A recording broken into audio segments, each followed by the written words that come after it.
have about 2 pages of notes, and I'm gonna just try to, these are all just working impressions of what this reading was about to me. I was talking to Geoffrey that a theme in reading this is I was doing a lot of feeling the sensations around the words.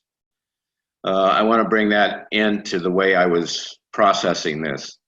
So first off, you know, Bateson starts off with using a sight metaphor around propositions of seeing, how the conference, you know, you see me, but you don't really see me. You know, you make you make hypotheses of what you're seeing of me. And he goes into, you know, breaking that out and questioning that, and how from those propositions there's assumptions, and if I feel he's turning it into you know, just getting down to the nitty-gritty. It's about information and how we get information about others around the world, and what sort of stuff is information. He's very much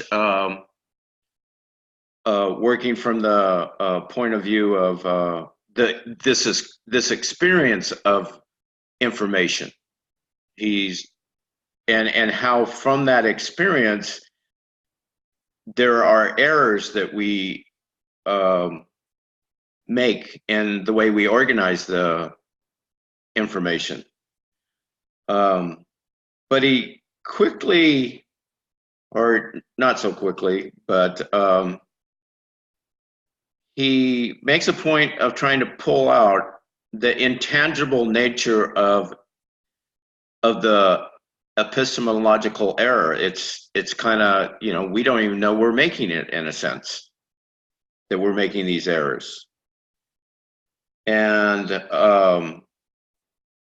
so he's breaking down how that process is happening, or how he sees that process from his point of view of taking place. And it all comes around to a core thing that I found in the piece, a new way of thinking about what a mind is. And then he lists minimal characteristics of a system as characteristics of a mind. So he is bringing a model of information theory about a mind, and the complexity around that, and how that this complexity he's really showing that it's in our own heads, but he also is pointing to the fact that it's outside our heads. It's not just inside our heads, it's in the environment, it's in how other things are processing information, you know, like plants or other forces. One of the things in the characteristics, he lists 4 characteristics, and the one that I found interesting is because in the listening of characteristics, he's trying to bring out that there is a self-correctiveness in the direction of homeostasis and or in the direction of runaway. So I feel he's really trying to show that even though there are pathological errors, and he also makes the point that they work to a certain extent until we end up experiencing some kind of massive trouble. You know, they reach their limit. So he brings in the notion of self-correctingness implies trial and error. So with that, I think what he's trying to do is, with trial and error, is when we're faced with the experience of trouble, of our errors, then we have to turn back, or we apply a trial. What's going on? A self-correctiveness. One of the pieces that I found interesting for me of understanding that I really liked, and probably the thing I got out of reading his book, Mind and Nature, A Necessary Unity, which I read that one first before I've read this one, and I read that one back in the 70s, is challenging the notion of the old Darwinian notion of natural selection, of evolution, of being the unit of survival is the family line, genetics, species, subspecies, and from bitter experience that the unit of selection is organism plus environment. That's what he's trying to bring forward, is of enlarging the unit of survival of not just genetics or species or family line. Now I'm going to jump to Nora, and I'm going to read something from Parts and Whole that influenced me in reading this whole thing. Being able to see systems requires the observer to muster the muscle to hold multiple inputs and outputs in mind simultaneously, while recognizing that the action of this observing itself is within the clump of interactions in process, as we are taught by second-order cybernetics.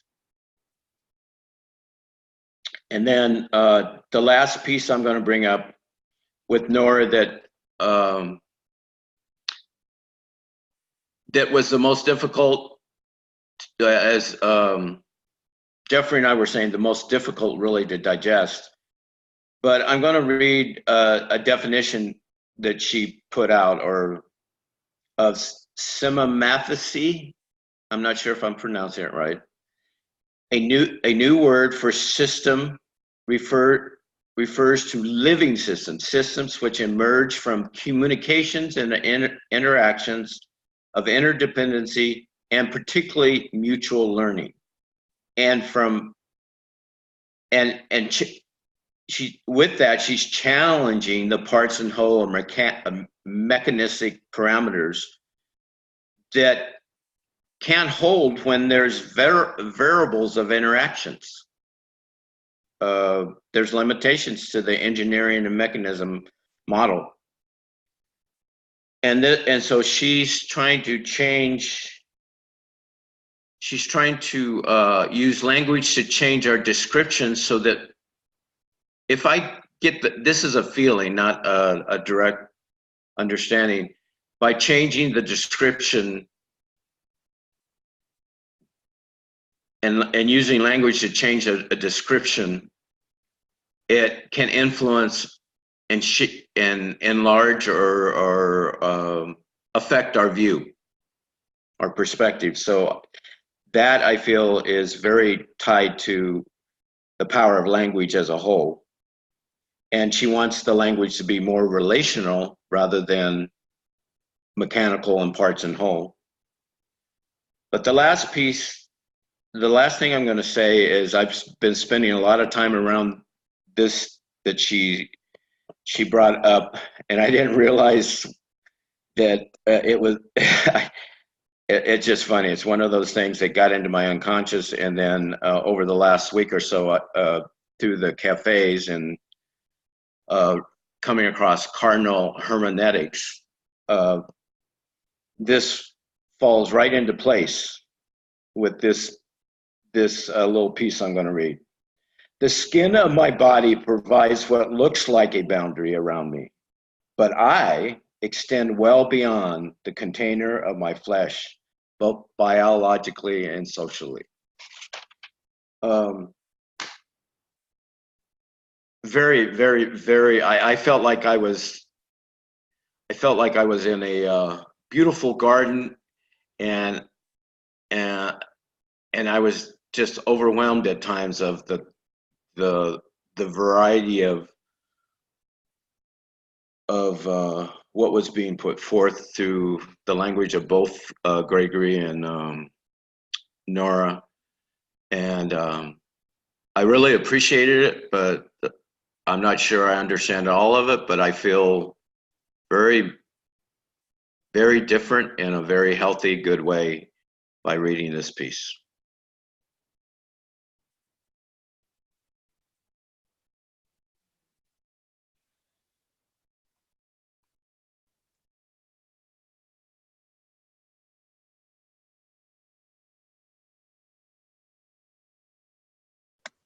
And a beautiful garden, overwhelmed,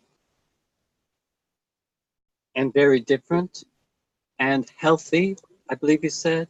Mm-hmm. Is there anything else about healthy? Yeah, to riff off the very word, it's just, again, I feel enlarged. I feel invigorated, like visiting the Grand Canyon or someplace. Ah, like visiting the Grand Canyon. Yeah, it's got that dual nature that it's kind of just wondrous, but when you hold the tension of being in wonder and also feeling so small, that tension is very interesting for me because I've learned to hold it and be grateful for it.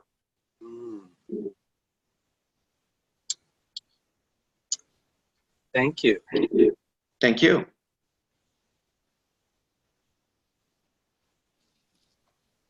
I love that idea of holding these things in one's maybe not even one's mind, but somehow one holds them in one's body as well as one's mind. I mean, that's a very right? good. Yes, Gregory. I'm glad you deepened that. That's true. Jeffrey. His name is Jeffrey. Yeah, Gregory is fine. Call him Gregory. I'm sorry. Honored by that. I'm sorry. I feel honored by the association. I have a name glitch in my head I have to keep working with.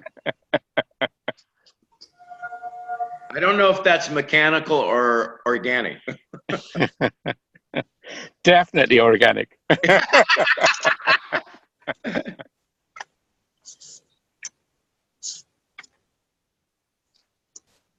I think the challenge is when it's that dilemma about is it the mind or the body is the source of this, and how we figure that out. I was reading something in the New York Times. I want to quote. I read this yesterday. New York lawmakers have agreed to pass a sweeping climate plan that calls for the state to all but eliminate its greenhouse emissions by 2050, envisioning an era when gas-guzzling cars, oil-burning heaters and furnaces would be phased out, and all of the state's electricity would come from carbon-free sources. If the state manages to hit these targets, it would effectively, I'm going to start crying. It would effectively create a so-called net zero economy, the ultimate goal of environmentalists and others seeking to slow the pace of global warming. New York's bill would set one of the most ambitious climate targets by a legislator anywhere in the world. Well, it just affects me. I've worked for 30 years on this. And so did Bateson, both Gregory and Nora, and many, many, many people around the world. So for me, I know this is just a first step in what will be a bloody, bloody confrontation with an opposition which is ruthless. So I am not being romantic here, but it is a first step. And then there will be a second step and a step after that. And we can't make a plan. However, there will be opportunities that will open up because we are willing to create conditions for that to happen. So you're going to see spontaneous eruptions, such as happened in Hong Kong when 2 million people showed up to protest the interference of Beijing in their judicial process. And you see a young man who was arrested in a riot. The Beijing called this 2 million people gathering a riot, and they arrested people. You see one of the young men who was arrested come out. He's released because of the pressure that has been put on Beijing. And he stands there in front of the crowd and says, "The world is watching." And it's so heartbreaking because I just see the young people coming forward with this incredible bravery, and I feel like, okay, what's up ahead is so enormously complex. But I just see that, and I'm just touched because I know that those persons in Hong Kong who are marching and demonstrating and turning out, showing Beijing, we're paying attention to this. The world is paying attention. So I think, and also the Gay Pride March, which is happening in a week here in Manhattan, which will turn out millions of people. And I've mentioned earlier that I was at one of the first marches, gay pride marches in the 70s, and there were about 2,000 people who showed up. And we were attacked, pelted by garbage. People were insulting us. So I'm just saying, if enough of us show up with an intention and a desire, a strong desire, and this desire is not coming out of the theory, it's coming out of something in the body that has a demand. And if enough people can register that and we can create directions that are different from the path dependency of the gross national product, fossil fuels, all of which we know do not work and are leading us quickly towards disaster. But in the name of some pseudo-realism, we continue to pay homage to these, what I think Bateson's calling very ad hoc maneuvers that have been made in the past. And we're paying homage constantly to these our path dependencies.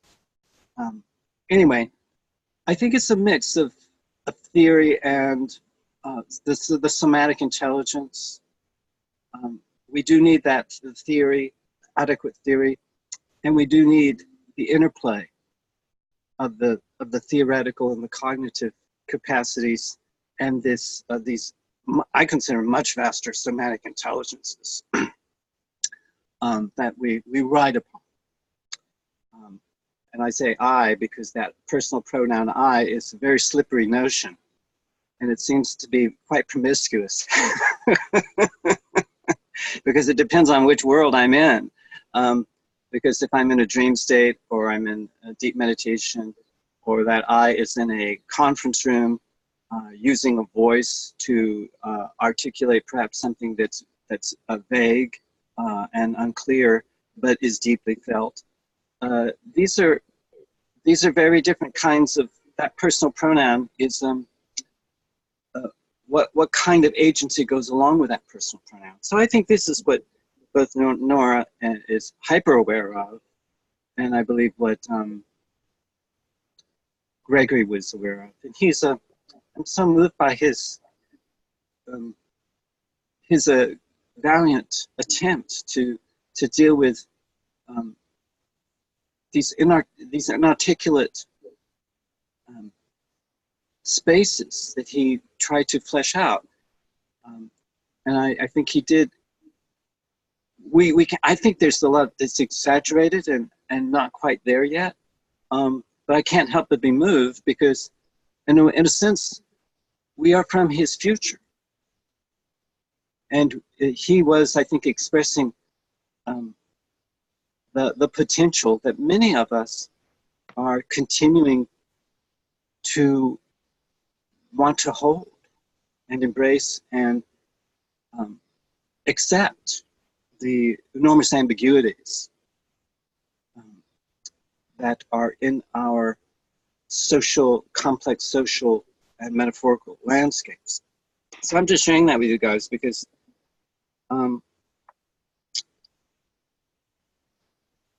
I did not know. I guess I'm very jaded and cynical in many ways, but I found this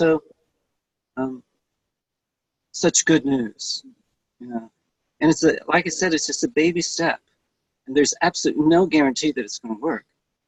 Constant vigilance will be necessary, but I do sense that there is an intergenerational effort being made, and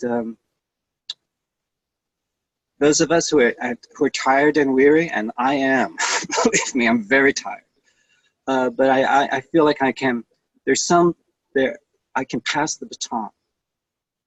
I was at a grocery store the other day.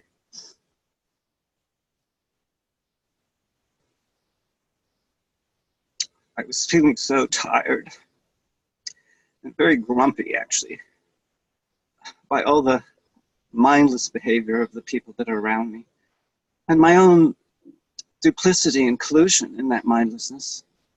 And I saw such rude behavior and being expressed right in front of me as I tried to get into the line, a very long line,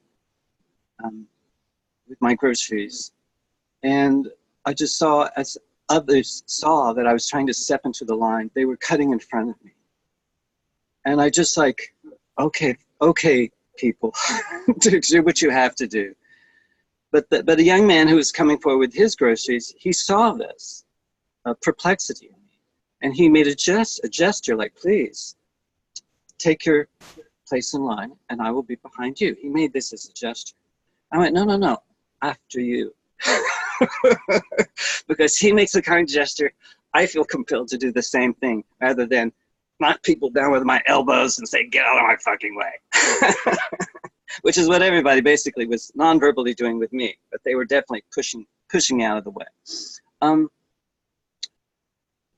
And so he was in front of me and I was behind him, and I mumbled something like, okay, that's my good deed for the day.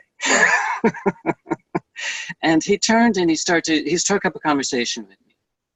And it made the long wait to get to the register quite pleasurable, because he was, we started talking about technology, and we started talking about the use of smartphones and the use of flat screens. And he was alerted. He's 21 years old, but he's extremely alerted to all of the warnings that we have talked about here in many of our conferences and our calls about the dangers of flat screens. Maybe last year we had that with Jordan Brown, that demonstration.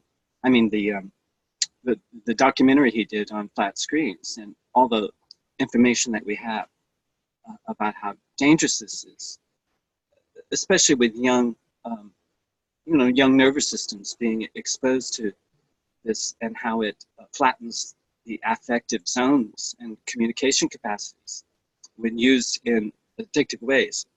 But this young man just gave me so much information about those addictive patterns, how he had recognized it in his own behavior, how he has alerted his social circle about the use of the misuse of these smartphones, so-called smartphones.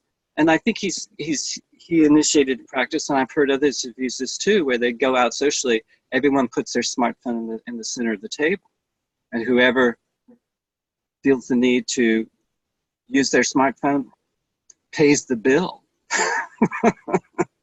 And that has interrupted the pattern. So instead of everyone grabbing for their smartphones and checking their email and disrupting the rapport with the others that they're with, there's I don't have to do this. what is so important about my checking my emails? Because he noticed he found out through an app that he was checking his emails 500 times a day. Wow. He was able to register. He was using it 4 hours a day. He was online. And now he's reduced his online communication to 1.5 hours, which is a big reduction. He wants it to go lower than that.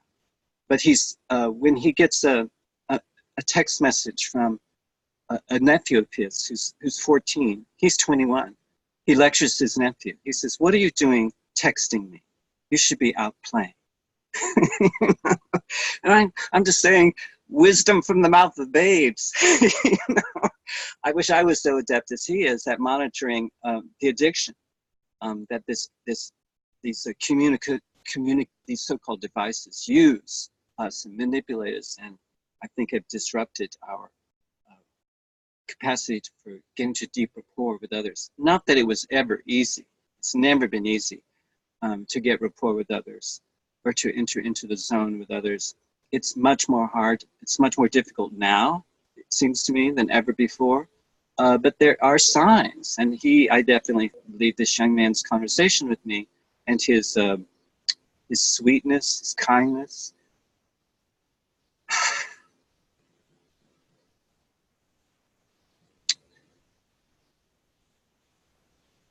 It just made me feel really good. Good. That's good, John. So I think we have hope. We have something to hope for. You know, we're moving towards something besides all of us just arm in arm moving towards a cliff that we're all going to jump off of, like this mass suicide. I'm not jumping off. Hell, you know, I'm not jumping off. I think this ties into both Gregory and Nora trying to bring up, we do have self-corrective capacities. And they were bringing forward this self-corrective part of us that until then maybe wasn't, I don't know how to express it, but especially Gregory was in his work was trying to point out there is a self-corrective if we understand it's not just about the unit of survival of even our own being or our own tribe, but, and you've even quoted this, John, you're not going to even live if you don't have an environment. It's like, you want a home, you better take care of it, you know? And even Nora, towards the end of, I'm not sure where it was at, but towards the end, because both of them are trying to bring online the learning to learn, learning to learn. That's self-corrective in itself. And she made a point that I liked of turning it back. Even pathology is learning to learn. If we know how to frame it, if we share from different, be open to other perspectives that probably could, you know, I've been shaken up by people metaphorically slapping me on the side of the head for you know, getting stuck in patterns. And we've all probably, I'm making an assumption, we all have been surrounded by people we care about that have gone down the addictive habitual road and have a care that is so entangled in trying to help them that we've had to step away because it can be very toxic to our care. It gets enabled in a, I want to say, an unhealthy way. There's healthy ways to enable, but we have to look at how we've enabling them in a negative way, like I had to do with my own brother who had addictive personality, the way I had to deal with my own father that was diagnosed with manic depressive, any number of things of even me being part of their condition. Just me being part of their condition, it rubs off. Yeah, I picked up on the thing, Michael, about this pathologies being an opportunity for learning or interaction with. I picked that out, passage Oh, out, good. Good. as well as being a very strong statement. Although I do think that Nora Bateson's arguments take Gregory Bateson's ideas forward into a different kind of thing. Yes. So where Gregory is talking about self-corrected behaviors, which we fully understand as part of the basic mechanisms of these Symmathesy, Symmathetics. Yeah. But Nora is talking about this idea of contextualized learning. And I think contextualized learning is a broader concept that includes self-corrective, but includes other elements. Co-adaptive, I talked about co-adaptive before Johnny came on, which is the term I've been using for these kinds of things before I read this text by Nora. I have to say that when I read this text, I've read, so far I read Nora Bateson's, the whole book. I've read it from the point of view of somebody who's reading an interesting book, and I'm learning a lot from it. But there's a kind of separation between me and her when I'm reading it. I think of, oh, she's an expert. She's, she's done all this heavy thinking, but I don't know Nora Bateson, Right. And I have to admit that when I read this text on Symmathesy, which is close to some of my own ideas, I sort of started to think, because she also talks about her institute, the International Bateson Institute, which I guess is in Sweden. And I was thinking, gee, maybe I could apply to go and work there. Cool. Because now I kind of see what she's saying intersects with some of my own thinking in ways that I want to move beyond this reading a book to that's this fascinating. more engaging with her and some of these ideas, because I think, because she says how Gregory Bateson's ideas have molded her. But as I've said several times over the course of this discussion, for me, Gregory Bateson, I read him at the beginning of my career.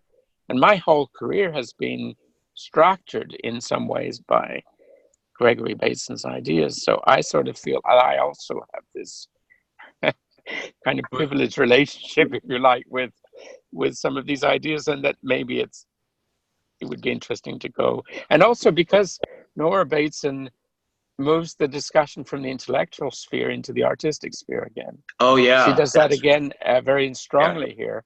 And of course, in my own work, the arts have taken a larger and larger role in this context. And in my own work, I'm shifting from the purely intellectual mode into something that's much more complete on the artistic and scientific sides as well. So I feel that there's a kind of resonance. Do you see that Aaron Manning's Sense Lab is very similar to what you would imagine the International Batesonian Institute? So maybe I could just go pop down the road, but no, I think he wants to be around Nora. He wants to get Nora. I think you want a pilgrimage, Geoffrey. Yeah, I do. Right. If it's around the block from you, it's no big deal. But if it's across the world and then on a mountaintop, well, that's much more interesting. Yeah. I relate to that.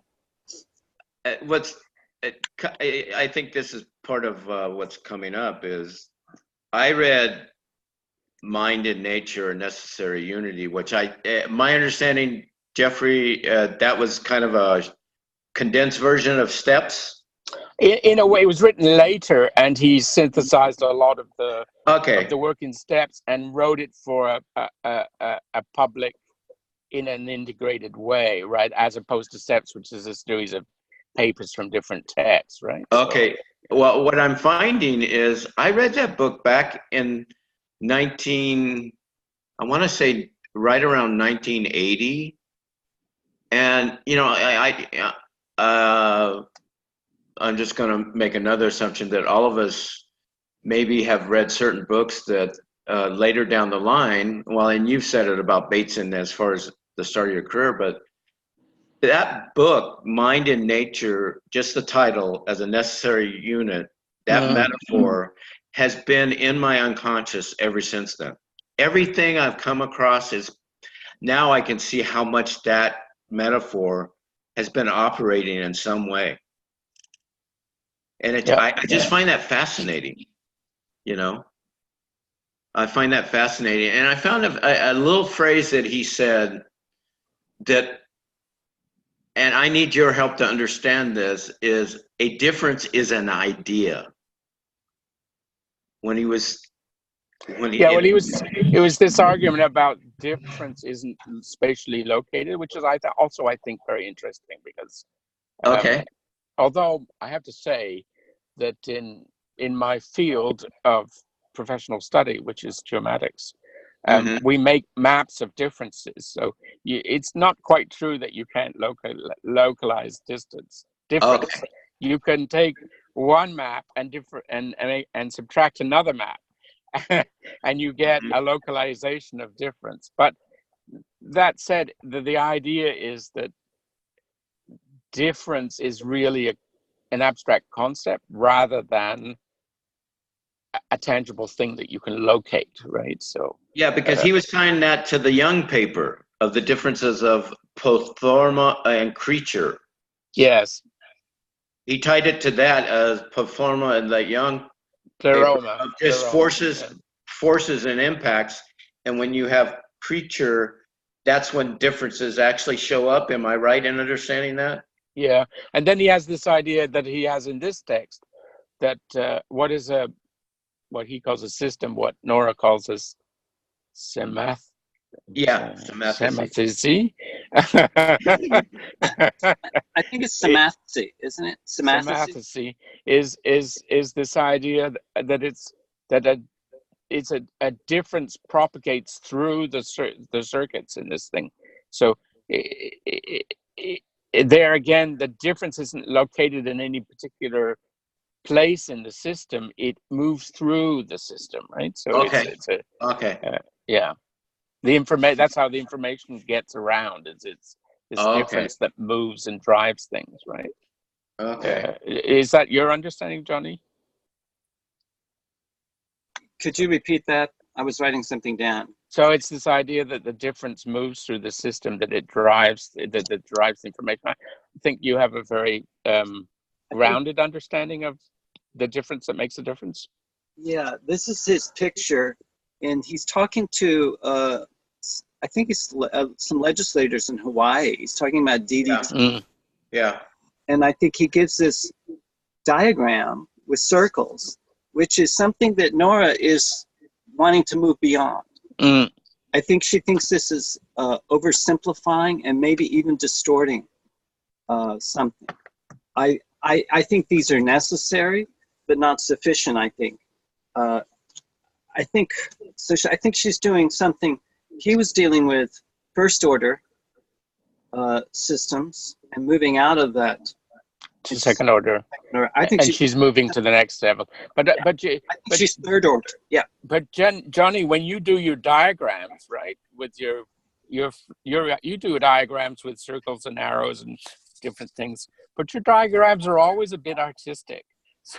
So they have a little bit of so they're not pure scientific, there's a kind of emotional feeling that your diagrams carry. And so I think that's interesting in this context. Well, I also use, I don't use PowerPoint. I use drawings. I want people to get out the crayons. They can get out of their chairs and on the floor if they want. And I want them to start to scribble. And then let's see what happens next. Right. I don't want to say create a work of art, because that will freak out everybody. Yeah. Too much pressure. I say just represent this experience you've just had in a way that makes sense to you. And strangely enough, that can come out in however way they want it to. sometimes it's images, and sometimes it's squiggles, and sometimes it's odd shapes, and then show that to the group. Then you can have verbally another description. So we're getting multiple descriptions. It's a very Batesonian idea. And I think you're engaging more of your sensory systems than if you're just sitting back and operating from the neck up, which is what most of us are doing on these flat screens. And I think this is the, what I find the charm of what happens is when we then, I have my picture, you have your picture, you have your picture, in a way that makes sense to you, but ironically, oddly enough, it makes sense to me too. Yeah, right. And we're sharing a reality now that we did not have before we went through this very simple exercise. Yeah, and it's visual as opposed to, because this is the other thing is, although I love words, and obviously I write, you write as well, Johnny, and Michael maybe as well, and Doug. We all write, and the words have a lot of power, and we understand that. But part of the expression that needs to happen, the exchange, the information transfer needs to happen outside of the words. And so the visual form, it's one of the reasons I'm working. I mean, I'm coming up for retirement, and I'm in the process of. I've decided to put together 2 new fashion collections for next year, because fashion clothes it's not just visual; it's also visceral. Yes, right. And so it speaks to the body. The clothes. It's hard to find something that is more body based than clothing. So So I think that we need at least some of the time to be working outside of the world of words, right, in doing this work, right? Yeah, that's why I was fascinated with Richard Carney, because he has a book called Carnal Hermeneutics, and he's very much into trying to understand that we've forsaken touch and taste. And this is my brief understanding, so I'm not going to say I have it complete, but I like the feel of what he's trying to bring back is touch is not a organ, it's a medium. And touch is according to Aristotle, is actually one that overlaps in all the senses. That's right. All the senses. And so he brings in reading him, it brings a depth, another layer of depth perspective to the somatic that I've been working with, and understanding that how much sensation itself is mediating. We're always mediating through sensation. And the more we can get better at it, or understand and accept it, because sensation has been, in some respects, needed to step back and kind of get perspective and look at. I think that's what Bateson is kind of looking at, how our sensations can get organized in very, mistaken ways. But that's mistaken ways. What we're doing when we, and listening to you go out bringing visual, like you say, Geoffrey, I like it because I'm being touched in my seeing is touching. That's right. I also want versus the written word. That's lovely. I just want to add something, that when I make a sketch and I show it to you, I made the sketch with my hands. Yes. When I show that to you, you see all that movement. Yes. And you respond to it kinesthetically. And you're listening to words at the same time. So it's a multi-sensory display of something. Very good, yeah. I believe beyond our senses, which and includes our senses, because I think we have more senses than the basic 5. And that, I believe, this is an exercise in developing that multisensory, extrasensory perception. And when you do this in a group, as we've done here on occasion, I think we can start to realize a depth perception. And Yes. it's in that sense of touch that you're talking about, which is a medium, touch as a medium, I say yes, there is a non-kinesthetic touch. And it also comes through our voices. Yes. Voices tell us what's going on in our bodies. It's not something we put into words easily, but we know when we hear a singer or an actor or a friend what kind of state they're in, whether they're feeling healthy or sick or tired or uplifted. There's something that's happening. And I think these are those analogical communiques that both Nora and Gregory was certainly a pioneer in pointing this out, that carries most of our important information that we share with one another. It's not going to be in the auditory digital system.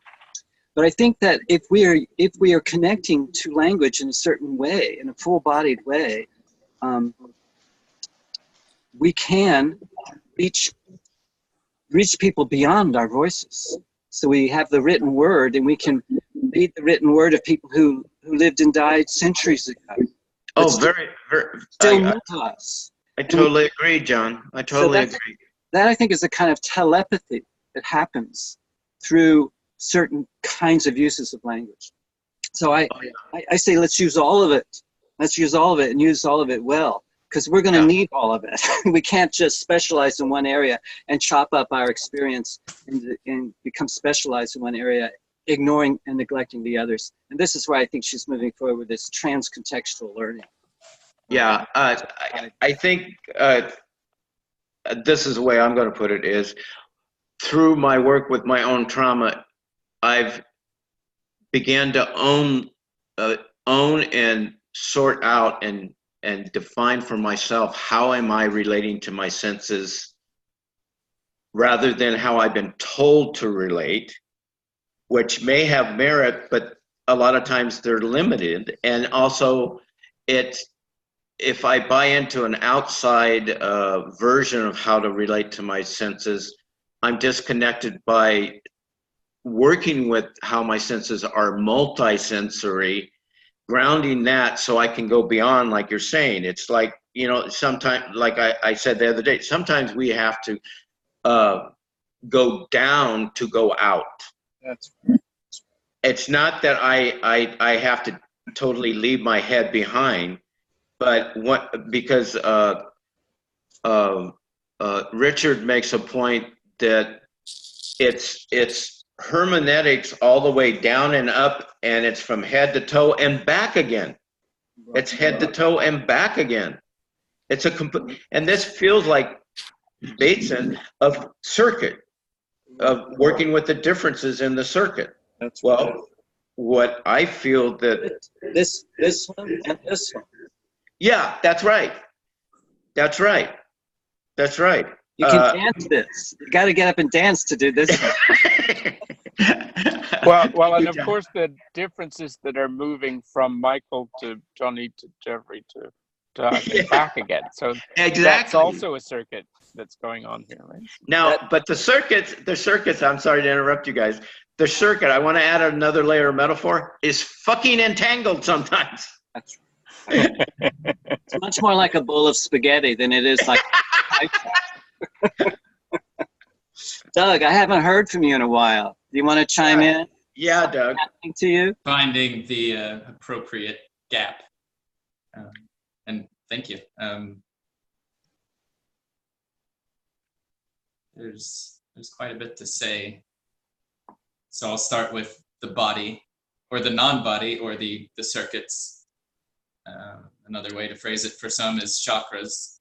Mm-hmm. And just like clothes with the body, with words, I still like to be grounded in myself, and my mind, my thoughts tend towards this removal or temporary placement over on the shelf so I can explore what's really here. And something like the chakras, yeah, I can experience it, I can feel it, but what about right now in my hand? I can imagine a little person right here with the 7 or 8 chakras, and I can feel that. I can feel it over there, and I can feel it at the same time right in my own body. I can do it with 2 hands. I can, not, right now I'm shooting this energy over to wherever you guys might be here on my screen, but maybe you're feeling that right now because I described it. We talked about John's drawings and the difference between what's in the book, which I have a free online version of the book, which doesn't put it in there, so I didn't get to see it originally, so I'm glad it was placed there. But that kind of mechanical drawing in a way, or pre-planned PowerPoint type of presentation versus the in the moment type of drawing. So John's drawing was not pre-planned. It was not something he said, well, okay, I'm going to come into this conversation and make this drawing. It was manifested, it was incarnated. And that goes back to the flesh, the body. And we've talked about how Nora Bateson takes Gregory's ideas forward and kind of into the co-adaptive field. I guess is what Geoffrey was talking about. I keep wanting to call you Gregory now. Yeah. Well, we could call Gregory Geoffrey Bateson. But I like something that reminded me of the paper we did on your paper on subversive pedagogies. Oh yeah. He talks about in the differences of pathologies, or whatever the title is, when later on, I think on the 3rd or 4th page, or he says, well, look what we're doing right here in the academic setting. It's ingrained in your brain that you're going to look at me monologuing, standing in front of you, standing while you sit, and you listen to these ideas. So he's saying, relating this to power, I think, or translating our differences and the differences that make a difference into presentation, into power, and the way that we're structured to see things. Even he's in the midst of it, and he's saying, well, what I'm saying here is nonsense. The piece of thinking that I'm putting into you is really just nonsense to a certain extent. But then he goes on to say, well, this is what we're doing all the time. We're in these frames, these references, and it's going back to, we talked about addiction. Geoffrey Bateson has talked about addiction. And it's not the typical, of course, with his mind, he looked at it a different way of addiction. It's not simply, well, I eat too much or I drink too much. There's so many layers of the addiction, and he takes it into the ecological level of, we're addicted to this point of view, the capitalistic this or that, or even when John was so proud of the younger generation that's moving towards this motion, we have to, Nora Bateson would want to say, well, let's be careful where this goes, because we can become addicted to the path of only saving the environment. And well, maybe it's a good thing if humans don't function as well or die out or something like that because we save the environment. But so that there's still work to be done. But it's a great first step that's needed, and it's dismantling old addictions. And we have to remind ourselves to not get caught in these addictive cycles. And there are a few other things I wanted to say, but I think before the call, or before Michael did his introduction, Geoffrey was talking about, yeah, it is difficult, like Symmathesy, the way she tried to put it together, as opposed to the rest of the book, it was more poetic, artistic, a different word choice. But when she actually explains her process, there's something lost in the midst. While at the same time, it's good that she did it, it's there. But when we go back and reread it, we're going to pick up on new things, just like she mentioned in filmmaking in the Tidepools. She mentions, well, when I was doing the documentary, I wanted to make a documentary about my father. I wanted to get that essence there. And as she went through, it didn't match exactly how she imagined it, but it led her into new territory in which perhaps the essence of the thing shine through. Yeah, go ahead. Can I wanted to pick up on something you just did. And I want to connect it to the text as well. She says she's having trouble with circles, and she says in this section, more than circular. The model of circles is not enough. The cybernetic notion of circular communication, interaction, and cyclical behavior was a big step forward from pre-cybernetic linear descriptions of these processes. The value of that progress in our thinking is not to be underestimated. Because conceptual models provide potent impressions to our comprehension, metaphors matter. While circles are a popular visual metaphor for life, the limits of the circle as a metaphor are overcome in the concept of Symmathesy. The notion of a Symmathesy in a learning context within other contexts does not define a two-dimensional field of variables, nor does it return to where it began. A better visual might be the double helix, as the model of learning system must have at least 3 dimensions, or 4 if you count time. She goes on to develop that, and I say, well, what about a Klein bottle? I think that's much more interesting than a double helix. But I also was listening to and watching Doug, and he made a gesture. I don't remember which hand it is. I think it's your right hand. It was that hand, that one, okay. And you said you saw an image of a figure and a chakra system, and you could sense that it was out there in your hand and it was inside. Did I get that right? Sort of? Yeah. So now to me, that's interesting. I've never seen or heard anyone do that before in my entire life. You're the first one, Doug. And I just want to point this out. We are doing this all the time. Something novel, innovative. No one's ever done this before.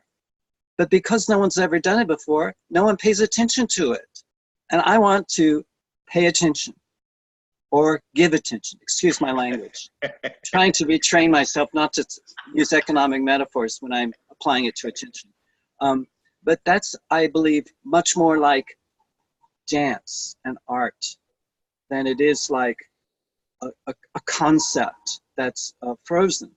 And I believe it's very fluid, and we're making all these new ideas all the time, and they're coming through us. Yeah, I think it's very perplexing for a lot of us, because we don't know what to do with all this information. We don't know how to organize it, and especially if we're addicted to circles and Venn diagrams, which I am. I love Venn diagrams, but I also recognize that we need more than. But I think the circle and the need for circles, and for making circles, and of course in sacred geometry, we have mandalas, very elaborate mandalas. I think there's a need for a container, which is very primary, and what's inside and what's outside of a container. It drives our conceptual lives, and I think more recent research done in cognitive linguistics by Mark Johnson and Lakoff and Johnson, they really point this out, how we can't figure out anything, it seems, unless we know what's inside and what's outside. And it's such a primary experience of being inside our mother's womb and then being outside. And that's, and then we're inside, and you can hear it in our language. I'm inside, I'm in love, I'm out of love, I'm out of love. I'm in the loop, I'm out of the loop. So the in and the out is extremely primary for us. And so I think this addiction to that what's in and out is perhaps pre-cybernetic and early cybernetics, but I think now we're getting so complex that we need to recognize that primary need to organize around, little bubbles within bubbles and next to bubbles into something that may be a little more interactive. So it's not in me or outside of me, or in you or outside of you, but it's something that's intra-active between us simultaneously, rather than you send a message to me, I send a message to you, we decode the message and we relay it back through this kind of narrow conduit, which is what early information theory was all about. It was about eliminating noise and getting the signal right. And that is not what I think we're doing now. I think we're doing something infinitely more complex. And then just to one last quote from her, I think she says it just right. It seems to me the ultimate act of love is to allow ourselves and others to be complex. In affection and respect, I try never to pin down, sum up, pigeonhole, label, or otherwise reduce myself or any other living system to a singular tag.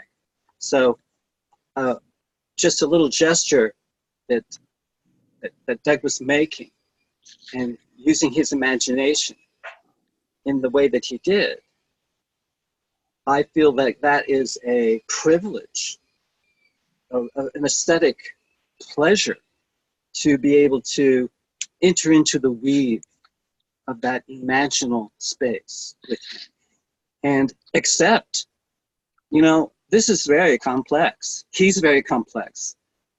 We're in a very complex interplay here, and I can't figure it out ahead of time.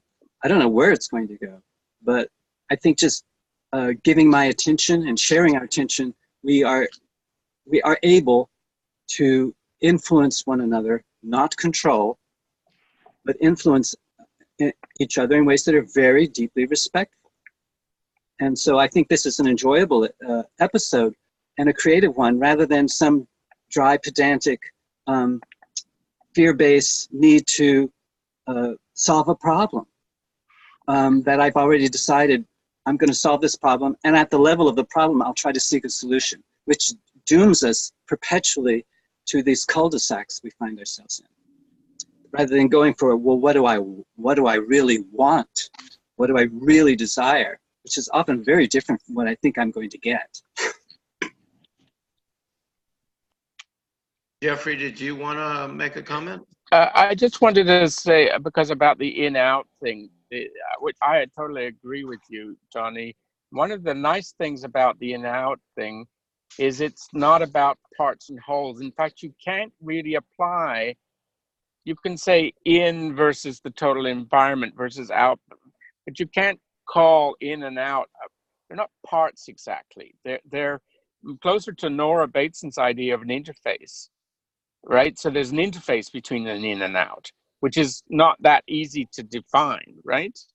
So I like this way because I think it's a kind of a way of sidestepping part-whole dichotomy kind of thinking. So I really like that.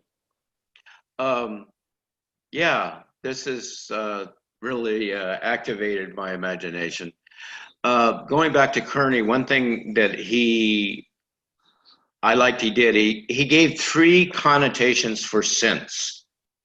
Sense as in sensation, sense in terms of meaning, and then sense in terms of orientation, which, John, you've even pointed to that's one of the first, things that come online even in the womb, if I understand and remember what you were commenting on. I think, wasn't I talking about the vestibular system? The inner ear orients us in space. It's one of orientation, orientation. So sense he gave 3 breakouts: sensation, meaning. This is in terms of his carnal hermeneutics. And then orientation, which I find those 3 ways of working with the word very helpful to me. Because in looking at what I was listening to in terms of in and out, and using what you were saying about in and out, and then Doug, I was being activated imagining is, I like the in and out, but using my sensation, that interface, that boundary that may be put up by us, how dense, how porous is it? And this is what Kearney's trying to say.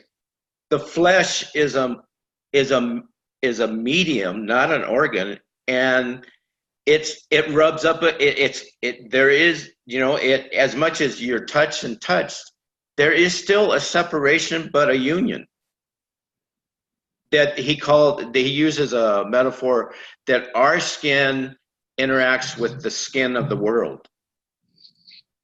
And so it may be something that it just has come online metaphorically in my landscape of when we're talking about boundaries, in and out or whatever, is what is the density? What is the makeup of the boundary? What is the substance kind of that we let's face it, we mentally probably create. But with Doug, in his hand, there was no wall between, other than the image in his hand connected to him.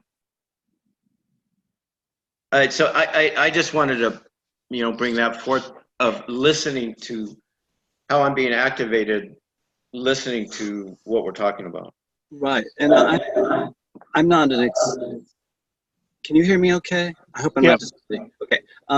The idea of a limnoscate and the idea of a Mobius strip, and the idea of a Klein bottle, these are all topological shapes, or the torus.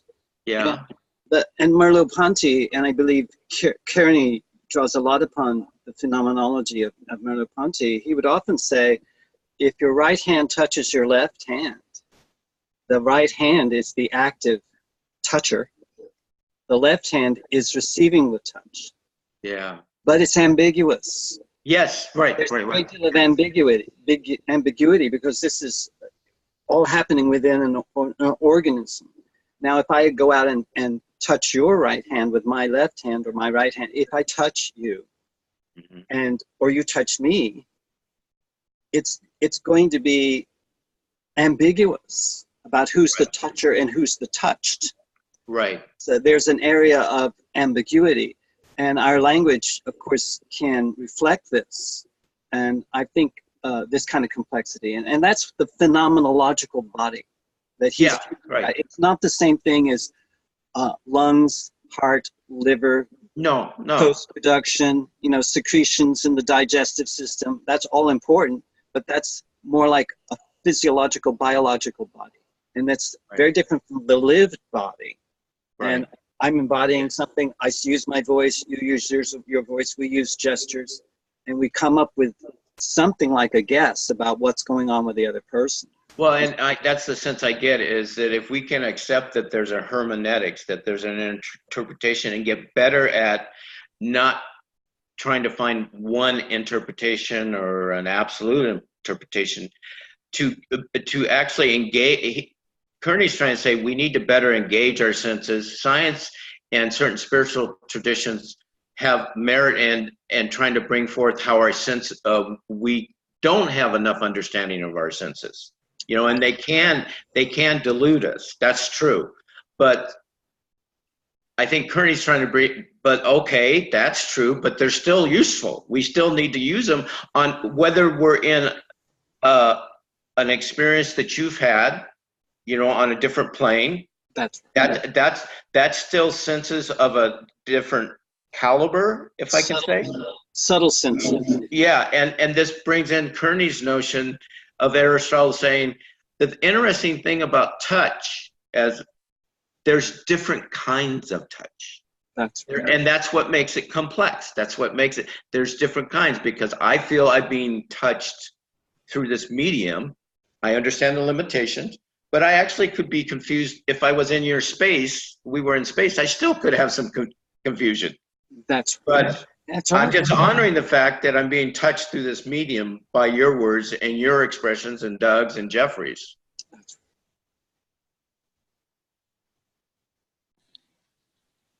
I think our alienation is expressed so beautifully. Coleridge says, he's looking at a beautiful sunset. He says, I see, but do not feel how beautiful you are. And I believe that disconnect between the visual and the feeling, the kinesthetic, is the way that the Romantics were rebelling against the Enlightenment. And I think Coleridge really sums up this malaise very beautifully in that description. And I remember, I've had, and when I remember first reading that, I don't know, when I was at high school, I went, yes, I know exactly how that feels. To see something that's beautiful, but don't feel it. Yeah. There's that disconnect. And this is the structure of a phobia.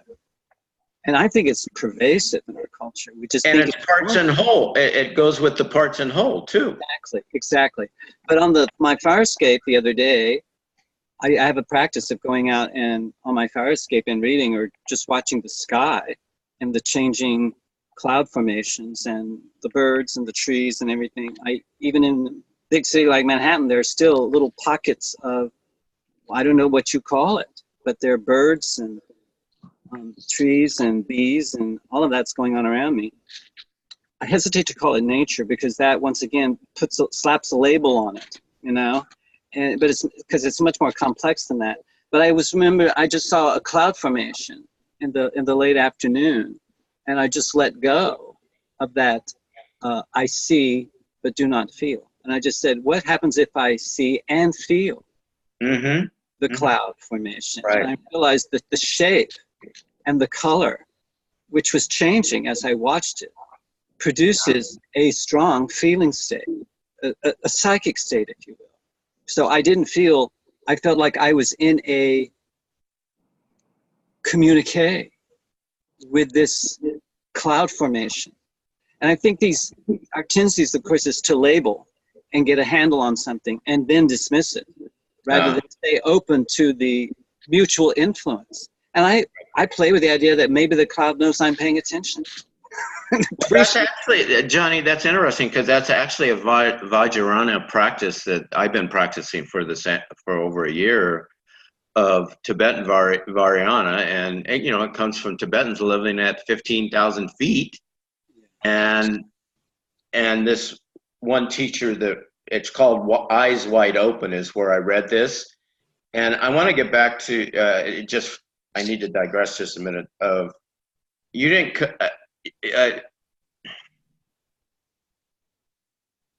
I just need to slow down a little bit. I was going too fast. Sorry. My tongue was trying to outdo my brain.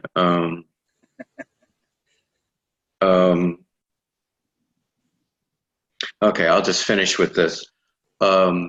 Anyway, Eyes Wide Open was a Tibetan practice of helping Westerners have a tendency when they see of trying to grasp the tag, grasp. And so they're from a energetic to meditation, your energy is always going out through your eyes. And so the practice is actually to reverse it and feel your eyes receiving rather than grasping, just as an experiment.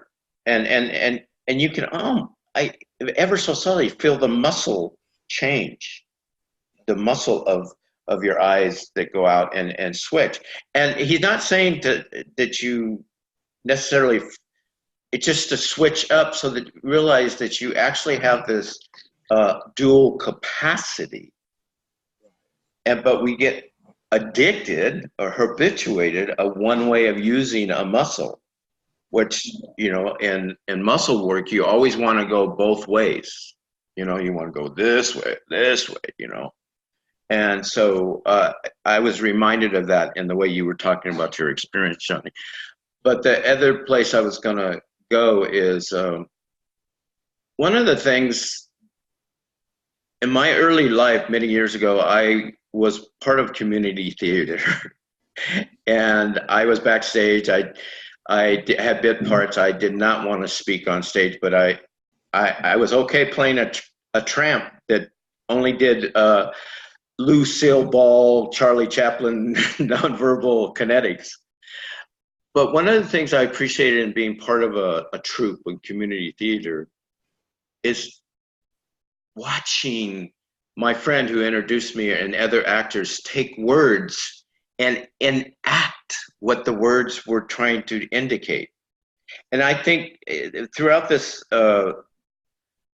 particular Zoom, and one of the things that I feel that the tension that we need to hold in our bodies literally is the ability to theorize in the sense of having a vision of how something is going or how we're going to do something, and then applying it, then enacting it, bringing it in through and moving it out, and watching how sometimes, and I think this goes back to Bateson, I want to tie it back in, is how we've been doing it a certain way and not check in, well, is that the only way to do it? So we've created an addiction or an error.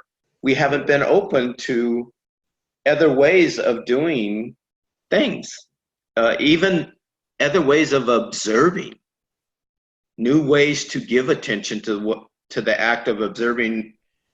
That's why I really related to Nora's giving the muscle notion of observing, you know, that kinetic. And I just for clarification, John, is that part of the physical body like organs, or is that phenomenal? Well, I think it could be both. I think the thing about the exercise you described, which I really appreciate your description, how the visual system our eyes can be hard or they can be soft. Yes. And the muscles around our eyes can be tense or they can relax. And the visual system can do both. And there are times to be able, you need to read the fine print in a contract. And then there are times when you can relax the eyes. And then you can get quite immersed in your environment. And the boundaries can soften. And the peripheral sometimes comes forward. And you can do this on the street when you're walking and doing the shopping or doing regular activities. You can soften. And rather than, as I often do in the big city, where people are trying to grab your place in line, there's a bit of a neuromuscular lock that happens. Yes. But if you can be aware of it and have a little bit more mindfulness, you can soften. And then all of a sudden, certain surprises may come. You know, a person often will make a gesture towards you that's very benevolent, as I tried to describe that exchange with a young man, because he noticed my frustration. And because he noticed my frustration, I was less frustrated and I was more generous. And exactly. He gave me immediate feedback because shared attention. That's right. So we started to share attention and have a very enjoyable, informative exchange. And I think there's the potentials all over the place. We have these potentials. And so I do believe that if we can soften, and when we get tense and we feel the tension, if we can give our attention to that and just intend for it to relax, it might happen. I also notice that sometimes we do need to intensify. Yes, yes. Okay, this intensity, if I soften and relax around this person's intensity, they're going to knock me over. Right. All over me. And they'll feel just fine doing that. So I have to match them. I say, this is my space. I plant my feet firmly on the ground. You can't have it. And they'll say, okay, man, chill out, relax. Yeah. Yeah. So that's good for them and good for me, that they know I can make boundaries when I need to. But I don't want to have to be addicted to that as the only way I operate. So I think as we move, as we are, towards, we have 7 billion people on the planet and 2 billion more are expected before we max out. We've had an increase of 6 billion people in the last 100 years. Right. An increase. I think we should expect there to be these kinds of this friction. Oh yeah, and we need to hone our skills to work with this change and stuff. I want to add a layer to what you just described, working with it, because you so well described how, as a bouncer, you have to work with intensity along your way.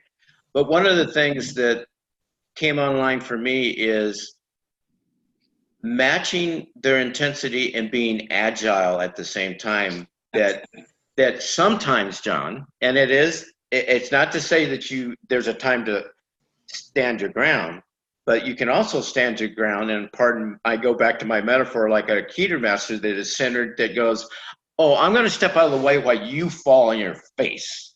That's and that's not just physical, it's emotional and verbal, and don't get me wrong, it's just something I know that I've been able to work with to help me, because like you, I feel it's necessary. I'll say it for me, but I find familiarity with your notion of intensity and using it. But for me, I want to honor my intensity and be skillful of how it's working in me to keep my center. And what Aikido as a metaphor does is maintaining the center with intensity and being movable, agile, rather than the other martial arts that I don't appreciate is, for my taste, too combative. If I have to go that way, I'm more of a wrestler in close, put you on the ground if I have to. And that goes for whether it's just a physical or a verbal or emotional reaction, Yes, and I just wanted to add that layer because I just felt like there's a common ground with both of us working with intensity. Well, I think there's also attraction. Maybe wrong. I'm sure that Geoffrey and Doug might have a different repertoire, but I'm attracted to the warrior, and I believe you are too. It's a strong drive. It's an archetype that I had to embody very fully in order to survive.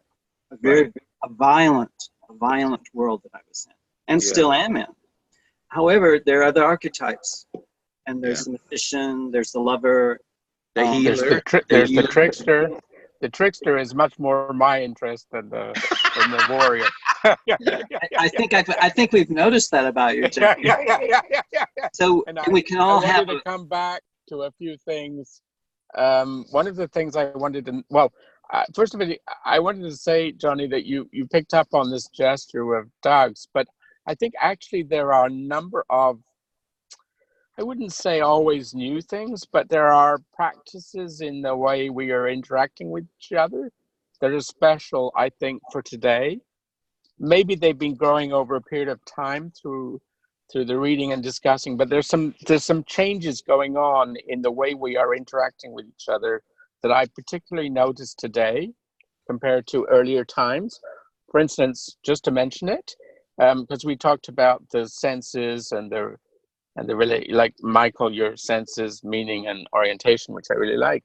Well, I guess it's from Kearney, but this side, because there's also this idea of synesthesia, and in the way we talked when we came on this morning,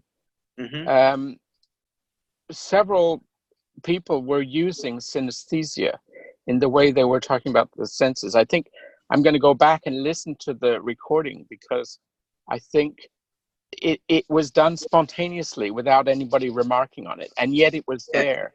And it's rare that I hear synesthesia in a natural, non-intentional way coming into discussion, and I'm really interested in what's going on there. So I have a sense that our reading, particularly of Nora, have started to change some of our interactions, understandings of things in a visceral body way, rather than only on the intellectual level. And I think this is something interesting that's going on in this discussion. I wanted to come back to, I'm also trying to slow myself down. I love that you stopped, Michael, and you said, oh, I need to, slow down. Because again, this is another these things that I'm talking about.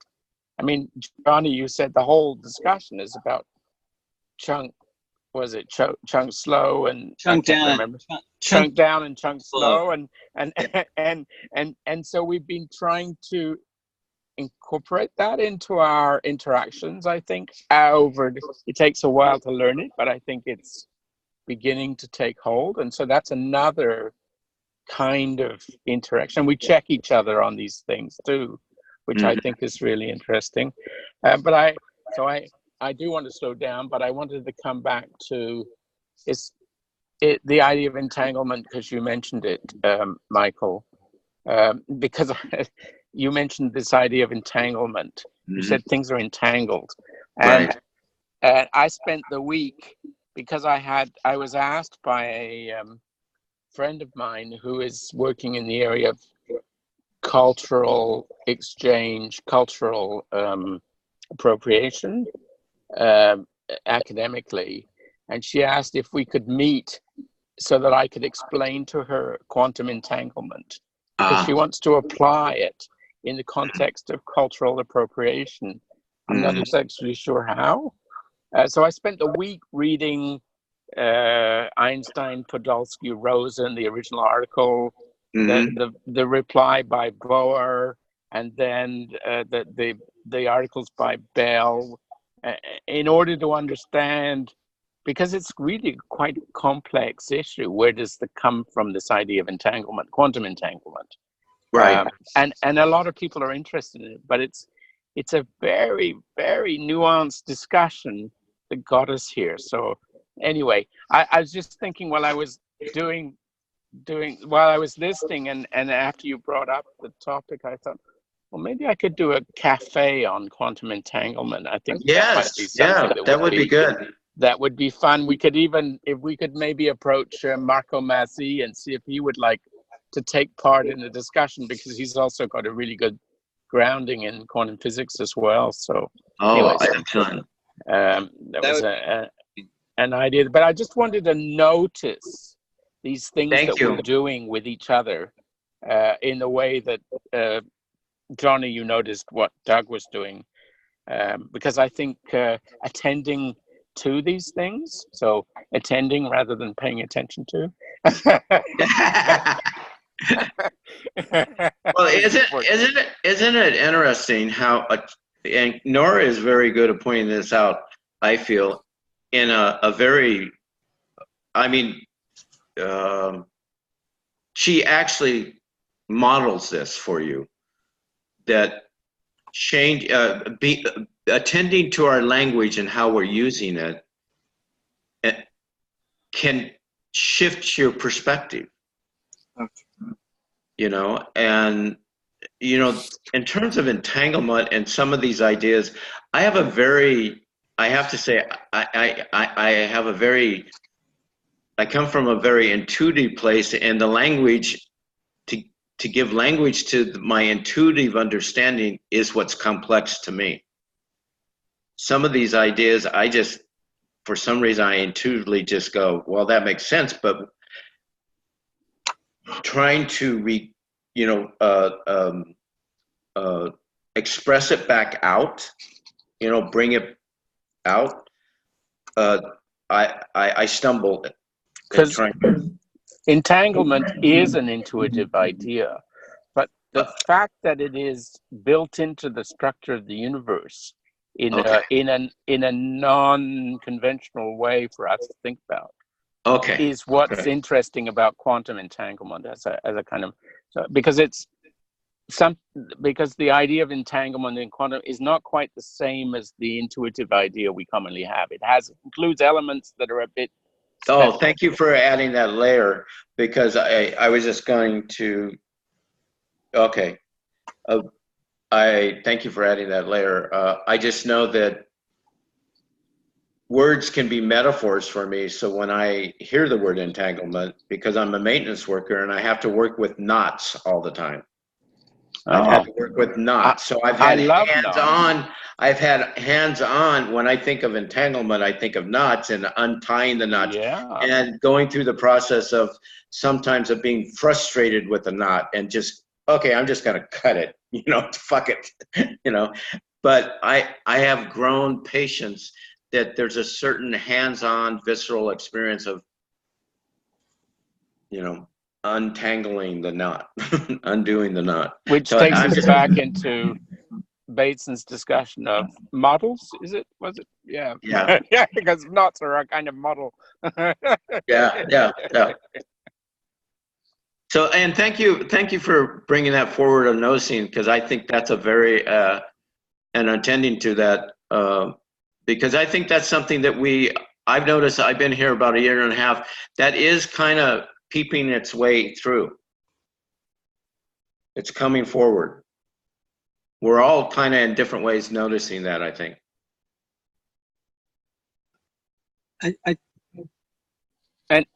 Sorry, I was just going to jump in there. I think it's, maybe it's more important than the intellectual stuff that we talk about. The changes in behavior, in how we do things. Anyway, I just wanted to get that in. Well, I think what William Blake said, may God keep us from single vision and Newton's sleep.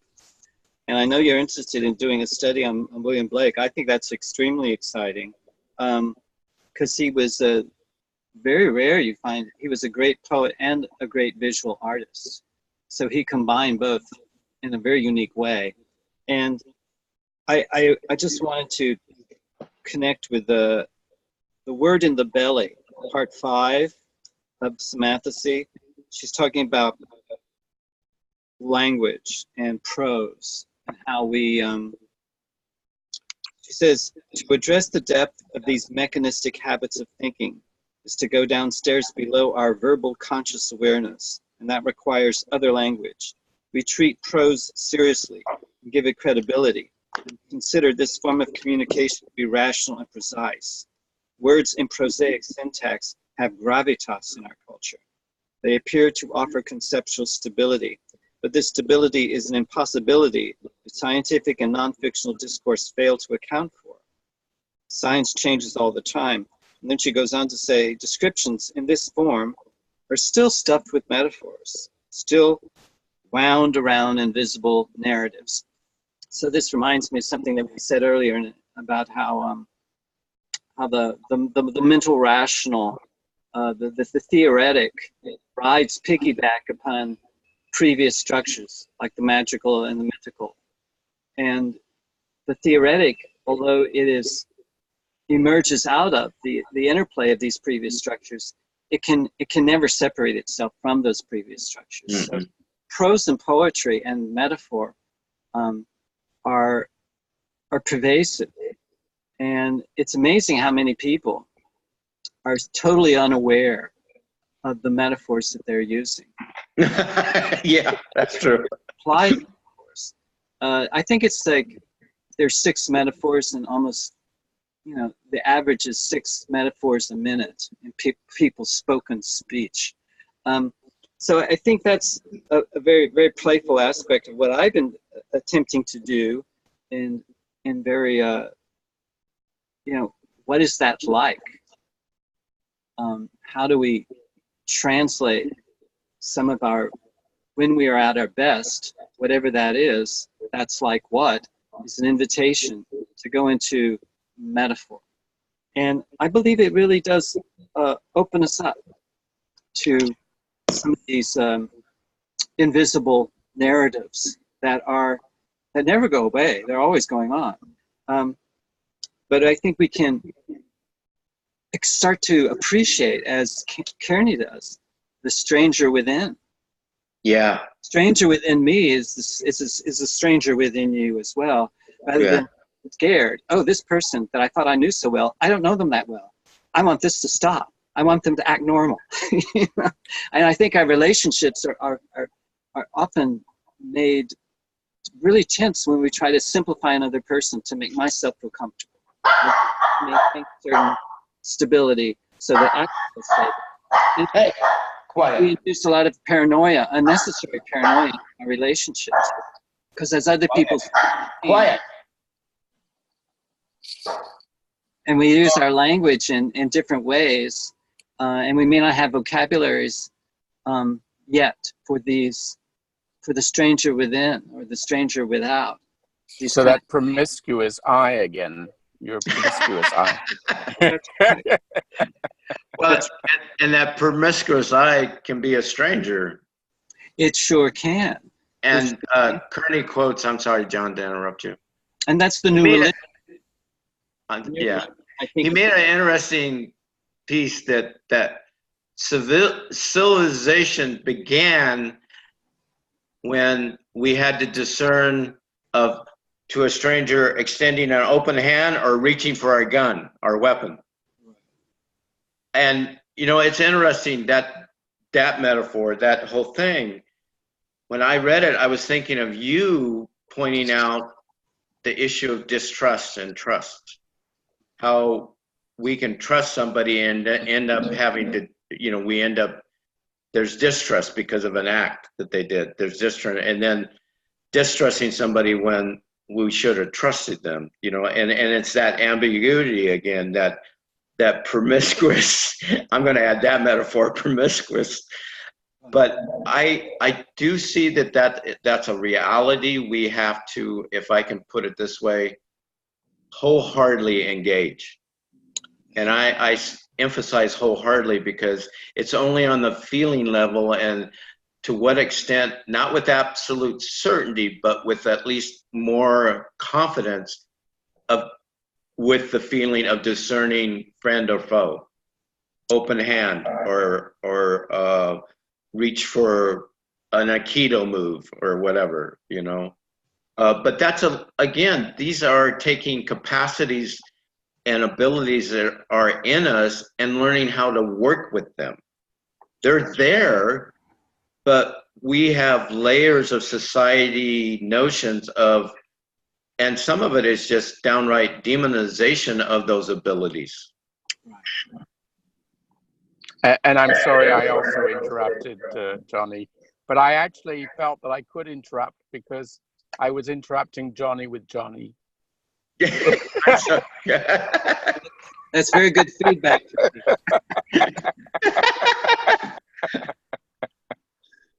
So Doug, I haven't heard from you in a while. Are you getting ready to say something?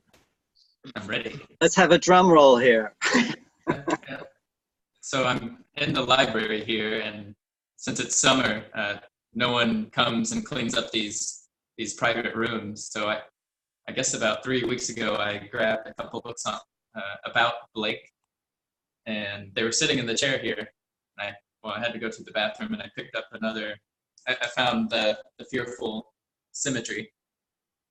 I'm thinking about. I can't check out books here because it's a college. Yeah, book. that's a good one. It's a really good one. But it's got a really good quote on the body, and something we've been toggling around, but I don't think we specifically honed in on what we discussed Tuesday or in the Lockman Cafe about the imagination or the imaginal. And at least in this book on page 18 and 19, is it Fry? Yeah, Northrop Fry is talking about Blake's use of the body, and saying Blake means the whole man as an object of perception. So I think this is from the fourth plate in Marriage of Heaven and Hell. It says, man has no body distinct from his soul, for that called body is a portion of a soul discerned by the five senses. But he goes on to talk about how Blake uses the term soul, how he uses and he talks about the poetic genius is the true man, and the body or outward form of man is derived from the poetic genius. And then Frey goes into saying, well, this is the imagination. This is the use of imagination. And essentially, Blake is using the imagination to denote man as an acting and perceiving being. And that is, a man's imagination is his life. But I don't want, it's very interesting, so maybe we'll get into this if we discuss it during the Blake sessions. But I like this one phrase here when talking about kind of the passive imagination, which may go back to kind of that receiving a lecture versus the active mind, the imaginative mind. And he says, the imaginative mind, therefore, is the one which has realized its own freedom and understood that perception is self-development. Yeah, so that's all I want to read from that. But that's what we've been doing here, and that's what Geoffrey noted, that we've been progressing as floating bodies in cyberspace. We've learned from one another within this conversation. We've learned from this strand of Bateson calls, this reading group, along with the other various circles or non-circles and fields that we've participated in cafes or quantum poetics or whatever it might be. And we're some sort of strange body that not necessarily just the four of us here, but those who participated. And we take our separate parts and come back with new information. And it's not something, the framework, the only frame we have is this rectangle. But if we imagine what we have become outside of this mechanical body, where some amorphous formation, ever growing, there's this pulsating, I think someone used the term palpable feel to what's going on. And yeah, I can almost grasp it. I like it. And I don't know how all that relates to what we've been talking about, other than it is what we've been talking about. Well, I love the fact that you brought Blake in, because and we've been talking about other representations than words. So part of the preparation for the Blake, well, because I'm also doing a little bit of a collaboration with somebody on Blake as well, in the academic world. Well, not quite, but anyway. So I've been drawing, I've been using Blake's illustrations as inspiration to draw things, illustrations that are somehow a kind of response to Blake. So you all remember, whoops, hang on, I lost it. I was going to pull out a smartphone. Yeah. You all remember that image of Blake's, right? With the yes. Yes. So I've done that image as a response. Whoa. So it's the light coming down into the checkerboard is the world, and the light coming down from above. But in the middle of the light is this crack, this darker thing. So it was partly inspired by Leonard Cohen's line, "The crack that lets the light in." Oh, beautiful. So, but it's also partly inspired. So it's just the first one, but I have a series of drawings that I've been developing using Blake's own illustrations as a kind of background to I don't know, to switch the dialogue, so it's not just on the level of the words, but also on the level of the images and things. So you're doing a cover of his like yeah, cover, music. yeah, exactly. We're getting about 8 minutes away, and I'm just taking note of that. But before we leave, I would like some feedback from all of you as far as you know, my presentation and because I'm starting to be more open to asking feedback from people I trust, not just feedback from anybody, because I feel safe enough that I can ask for feedback of what you guys thought of my slant on the whole thing. Because I haven't been here for the whole thing, so that's one of the reasons I am considering this. You know, I came in. I thought it was great, Michael. I mean, really, we only need we kind of need somebody to lead us in.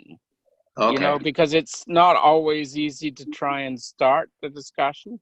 And so sometimes it can be more structured and sometimes less. It can be inspirational. Doug often does inspirational pieces. But it was perfect to lead us into the discussion today. I thought it was very good. Yeah. Thank you. I liked it much. Thank you, Michael.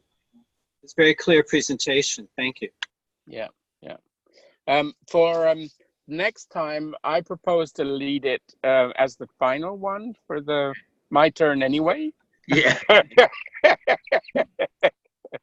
So I will lead the discussion on the final closing. And then there's a wrap up too, right? I think we decided not to do the wrap up. I think it's all included in the next week. Is that, Doug? Is that what we decided? I can't remember now.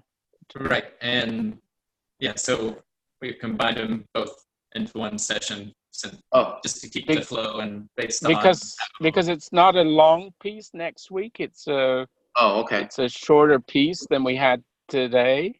So okay. And I'm just going to throw out a suggestion.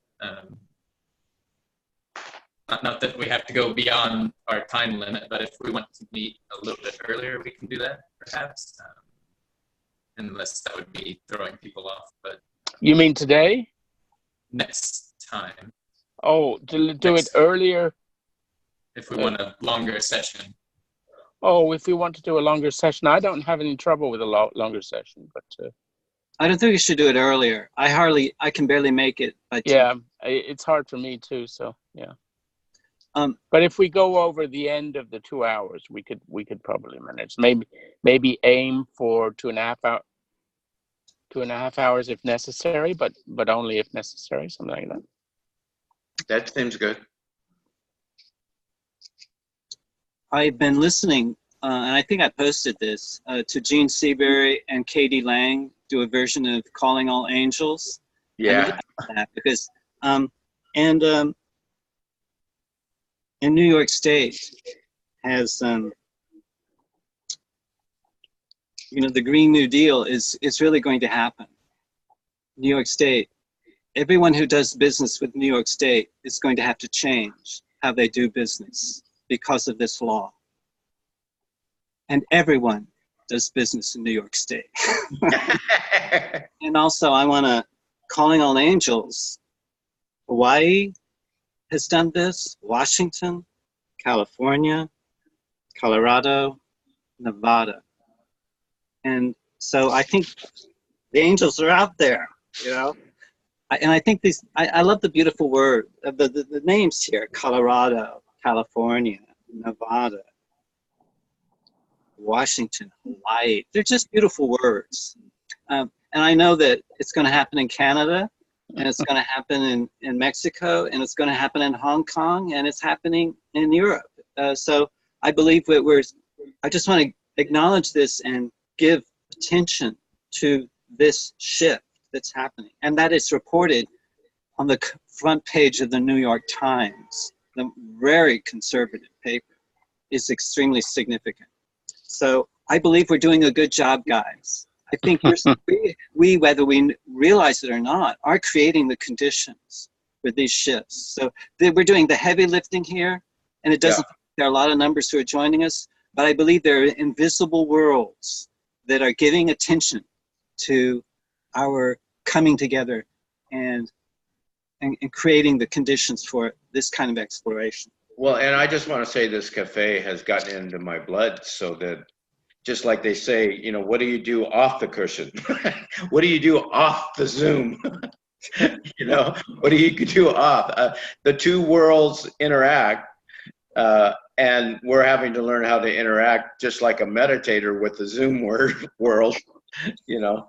But yeah, this, I've had several feedback from people that go, Michael, something's different of you. And a big component, not the only component, has been this last year and a half of being in this cafe surrounded by people where I can act crazy and weird and have strange ideas and not feel like. And we love you. Thank you. I love you too. We put up with it, Michael. But I think the wonderful thing is that we're doing this in public. Yes, right. Instead of having just a private meeting that stays with us, we are taking that risk of making this it's intimate and it's also public. So I think we're redrawing the map of the public private. And in a way, because I threw this out as a challenge, we can think about the planet, you know, a 20-year plan for the planet. In a way, that's what we're doing. Yes. In a way, without explicitly doing it, implicitly, that's what we've been doing. And you remember in my 20-year plans, the whole thing is you have to intend and commit to it. But the world takes care of itself and moves along with you. And this is what we're seeing. This is what you're talking about, Johnny, is that if we hadn't committed to this, maybe this wouldn't have happened in the world, because somehow the two go together, right? So yeah, and I want Johnny. Johnny, I want to kind of remodel my image of Hercules with the bridge. Okay, remember that? I don't see myself as Hercules necessarily, but as I just moved beyond Hercules, but I honor the fact that I've been doing a lot of heavy lifting, but that also has been translated into bring it down to just softening and acting, rather than, because with Hercules you got to get hard. Well, as a casting director, as I noticed you in your presentation today, and this is my image of you. Okay. You know, he would really be good in the role of Friar Lawrence in Romeo and Juliet. Oh. He's the counselor. Romeo's counselor, and he also marries Romeo and Juliet. But he's a very philosophical, he has a beautiful speech where he's looking at herbs and flowers, and it's describing them.